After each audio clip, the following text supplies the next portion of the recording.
Program Kartu Prakerja yang digadang-gadang pemerintah untuk membantu masyarakat terdampak secara ekonomi akibat wabah COVID-19 ternyata syarat masalah. KPK bahkan menemukan kemitraan pemerintah dengan 8 platform digital tidak melalui mekanisme pengadaan barang dan jasa sesuai dengan aturan yang ada.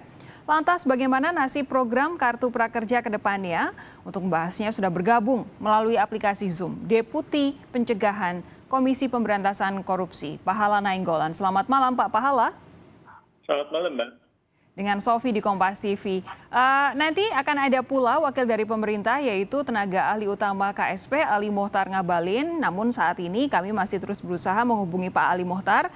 Sudah ada janjian tapi belum tersambung juga sampai dengan saat ini. Pak Pahala, kita ngobrol lebih dulu ya. Pak Pahala, jadi ada 4 aspek yang melalui kajian dari KPK ini ternyata diduga ada masalah begitu, bisa sedikit saja kami diberi gambaran. Keempat aspek ini mana yang paling menurut KPK paling bermasalah? Kita pikir tentang materi ya, jadi kan soal materinya ya? Ya, kurasi pelatihan ini kan dilakukan PMO dan platform. Jadi lantas diusulkan oleh lembaga penyedia pelatihan. Nah, kurasi materi ini yang kita pikir serius karena memang ini semi bansos, tapi pelatihan itu kan ada standar bakunya gitu. Jadi ada berbasis kompetensi, lantas pelatihannya sendiri merujuk pada kompetensi apa yang mau dicapai gitu. Nah, kita merasa bahwa harus dilibatkan pihak-pihak yang kompeten, misalnya asosiasi penyedia pelatihan atau bahkan BSNP gitu, Badan Standarisasi Nasional Profesi gitu. Jadi kita pikir kurasi ini penting supaya materinya ini memberi nilai tambah buat peserta. Lagi kalau kita cerita yang melemahkan materi ini kalau dia konflik of interest yang kita sebut gitu ya. Kok platform yang menentukan tapi dia satu perusahaan dengan yang mengusulkan gitu. Buat kita ini bisa dicegah. Oke, soal pengadaan platformnya kita bahas nanti, tapi saya lebih mengarah ke ini dulu, materi pelatihannya. Betul ya, berarti ini hanya 13% dari 1.895 pelatihan yang memenuhi syarat. Betul menurut KPK seperti itu? Ya, karena dari standar pelatihan disebut tidak semua yang disajikan itu masuk kategori pelatihan. Beberapa cuma pengetahuan. Nah, kalau pengetahuan jangan disebut pelatihan. Dan yang kedua, tidak semua pelatihan juga bisa diberikan secara daring gitu. Kalau nggak bisa secara online, ya jangan dipaksakan. Memang harus online sekarang karena kondisi pandemi. Tapi kalau memang tidak memenuhi syarat gitu, ya jangan dipaksakan. Jadi 2 kriteria kita pakai. Yang pertama, apa yang bisa masuk sebagai pelatihan. Dan yang kedua, apa pelatihan yang bisa diberikan online. Nah, kita lihat itu yang sangat kecil persentase yang memenuhi syarat itu. Jadi kan kita pikir efektivitas dari yang 1 juta per peserta ini kan jadi hilang. Pelatihannya sebenarnya tidak memenuhi syarat atau memenuhi kaidah waktu pelatihan. Kalau kemudian materi pelatihannya dianggap tidak sesuai dengan standar, apa sih kira-kira kasus mungkin atau permasalahan yang bisa timbul di kemudian hari hingga KPK harus memberi wanti-wanti sampai saat ini? Jadi pada prinsipnya KPK itu mendukung semua kebijakan pemerintah untuk percepatan penanganan pandemi. Jadi kami siapkan tim penuh untuk ikut mengawal 700 triliun yang realokasi anggaran terbesar selama sejarah negeri ini gitu ya. Nah, salah satunya ini. Jadi sebelumnya soal DTKS atau bansos dan yang sekarang prakerja. Nah, kita ingin prakerja ini jalan. Memang ada modifikasi jadi semi bansos baik.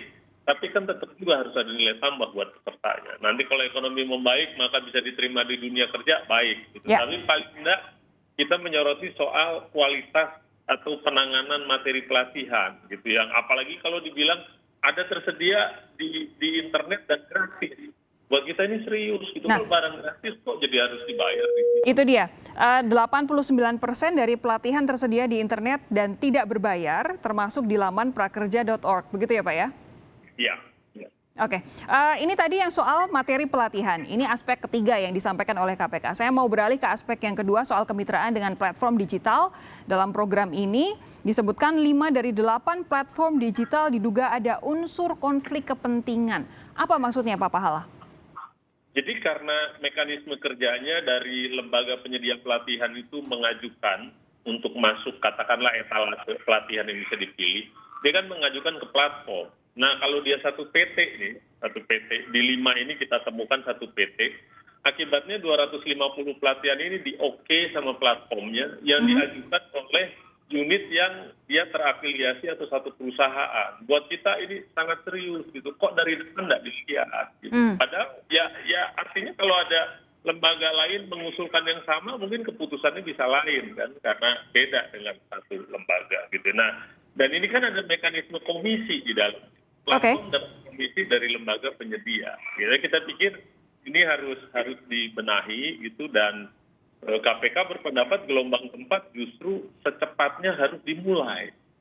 Tapi perbaikan-perbaikan ini kan sebenarnya teknis dan saya sudah ketemu dengan ketua tim penyelesaian rekomendasi gitu dan dia bilang oke kita lakukan semua. Gitu. Kebayanglah kira-kira betulnya gimana tidak terlalu lama.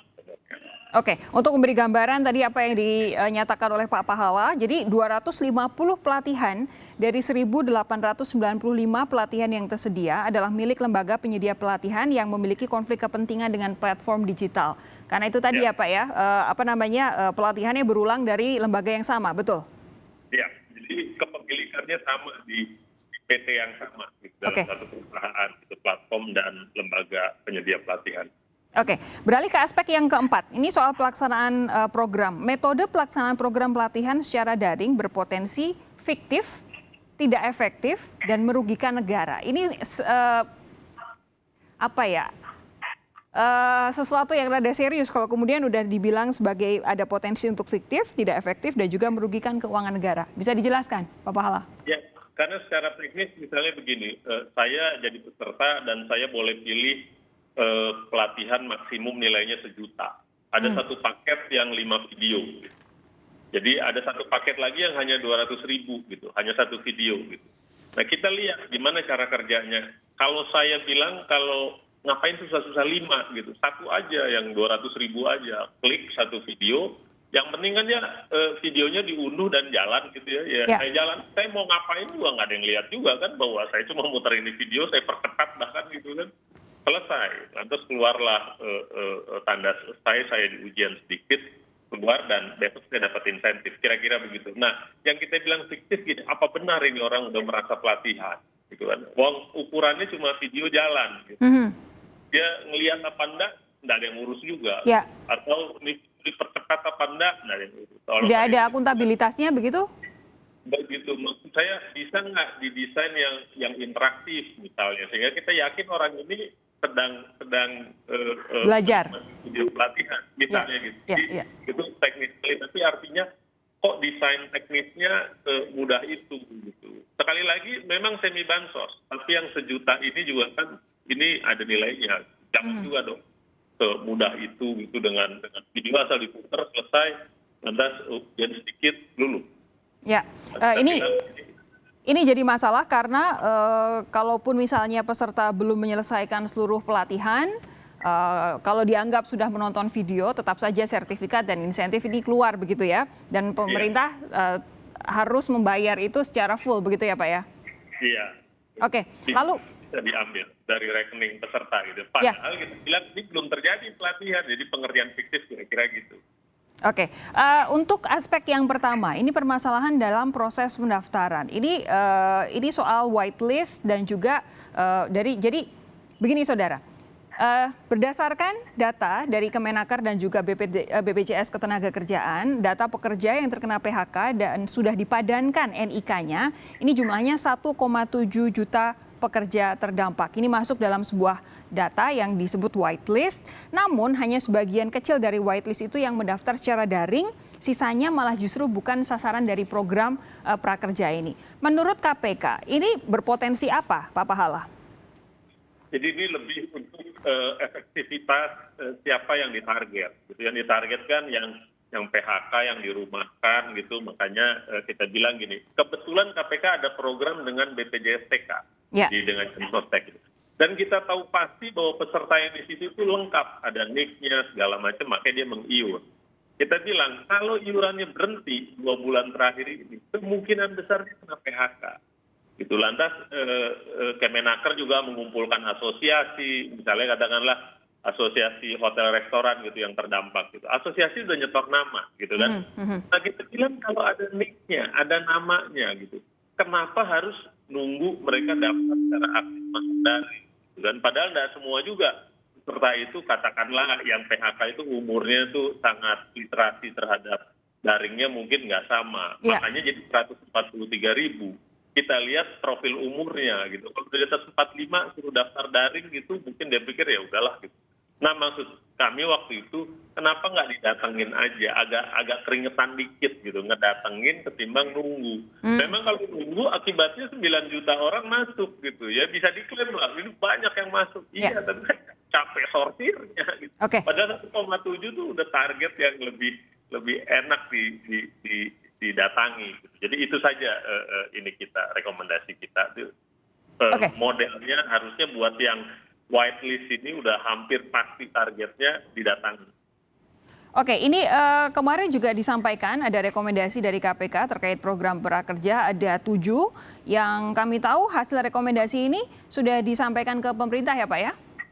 Sudah di rapat 28 Mei di kantor Kemenko dan Pak Menko sudah membentuk tim penyelesaian rekomendasi KPK. Jadi responsif itu kita berharap cepat bisa dilakukan sehingga gelombang 4 bisa segera mulai. Oke, kalau Pak Menko sudah menyatakan siap untuk kemudian mengambil tindakan sesuai dengan rekomendasi yang disampaikan oleh KPK, apakah nanti dalam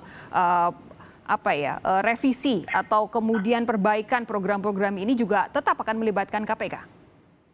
Memang kita diajak di tim penyelesaian rekomendasi, tapi kita bilang ya nggak elok, kita memberi rekomendasi, tapi kita di dalam tim itu. Jadi kita bilang mekanisme di KPK, nanti dari Menko melaporkan tindak lanjutnya setiap 6 bulan. Jadi kita berharap sih bukan soal lapor nggak lapornya, tapi yang penting rekomendasinya dijalankan saja lah, gitu aja, lebih dari itu. Ya, jadi nanti akan ada analisis yang berulang dari KPK ya, sesuai dengan sesuai perkembangan dan kebutuhan ya. Betul. Baik, Pak Pahala Nainggolan, terima kasih sudah bergabung bersama kami. Sayang sekali sampai dengan saat ini kami belum berhasil terhubung dengan Pak Ali Mohtar Ngabalin.